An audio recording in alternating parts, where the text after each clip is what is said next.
Top quality और consistent performance के लिए सिर्फ सिल्वर पंप। टॉप क्वालिटी और कंसिस्टेंट परफॉर्मेंस के लिए सिर्फ सिल्वर पंप, नाम याद रखना।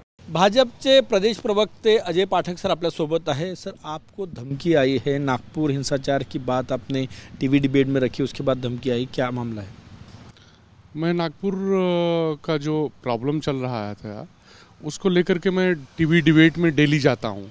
पार्टी की तरफ से जो चैनल दिया जाता है उस पर मैं रोज़ जाता हूँ। लेकिन जैसे ही मैं वो किया, टीवी डिबेट में गया, नागपुर दंगल के विषय में जो जो चीज़ें चली उस पर मैंने अपना पक्ष रखा, पार्टी का पक्ष रखा। लेकिन उसके बाद से लगातार मुझे धमकियां आ रही है। पहले एक दिन आया कि अगर आप जो कर रहे हो ठीक नहीं है, अब आपके साथ ठीक नहीं होगा, ऐसा तो मैं अवॉइड किया।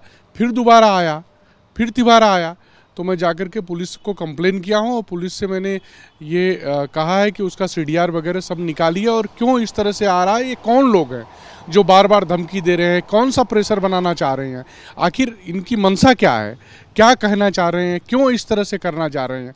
मैं भारतीय जनता पार्टी का सिपाही हूँ, भारतीय जनता पार्टी के लिए लड़ता रहूँगा, बात करता रहूँगा, किसी की धमकियों से हम लोग डरने वाले नहीं हैं।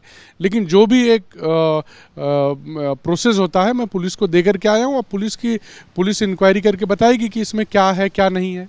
आपने सुरक्षा की भी मांग की? सुरक्षा की मांग, एक्चुअली हमारा परिवार यहाँ रहता है, मैं अकेले कहीं आता जाता हूँ, पूरे दिन पार्टी के काम से चलता रहता हूँ, तो उसको देखते हुए, जो आज का माहौल है उसको देखते हुए मैंने सुरक्षा की मांग अपनी की है। धमकी के जो फ़ोन आए हैं उसमें क्या कह रहे हैं वो लोग? उसमें ये कह रहे हैं कि आप टीवी डिबेट में मत आइए, आप जो कर रहे हो टीवी बैठ करके वो ठीक नहीं है, आपके साथ अब हम ठीक नहीं करेंगे। जान से मारने की धमकी दी? हाँ, एक तरह से जान से मारने की धमकी दे रहे हैं ना। वो कह रहे हैं कि अब आपके साथ ठीक नहीं होगा, तो इसका मतलब जान से मारने की धमकी दे रहे हैं। इस तरह की कॉल आ रहे हैं और अलग अलग नंबरों से, बाहर से इंटरनेशनल कॉल आ रहे हैं। कहाँ से आ रहे हैं?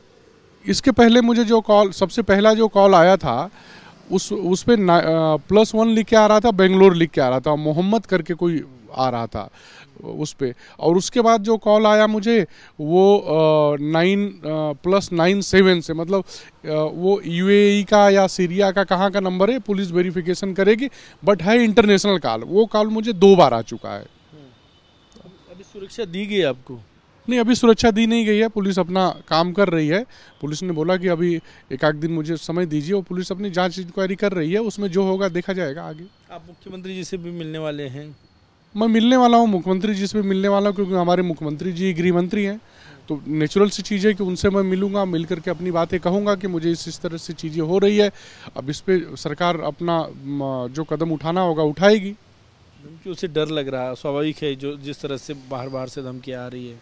डर की बात नहीं है, क्या है, हमारी फैमिली यहाँ पे रह रही है, छोटे छोटे बच्चे हैं मेरे, 2 बेटियाँ हैं, वाइफ है, तो अब उनको देखते हुए ये सारी चीज़ें हैं, आज के माहौल को देखते हुए इस तरह से चीज़ें हैं, तो कुछ दिनों के लिए हमने कहा है कि अगर सुरक्षा मिल जाए तो ठीक है, नहीं मिलेगी तो भी लोग तो हैं ही हमारे साथ। बहुत बहुत शुक्रिया। अजय पाठक जी यांनी सुरक्षेची मागणी केलेली आहे, परंतु पोलिसांनी अद्याप सुरक्षा दिलेली नसल्याचं त्यांनी सांगितलं आहे। कॅमेरामॅन सचिन सयामसह गजानन माटे, TV9 मराठी, नागपूर।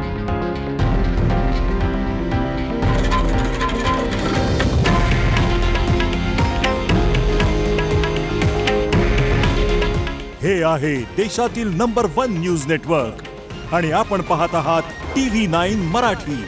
काळजी तुमची, हित महाराष्ट्राचं।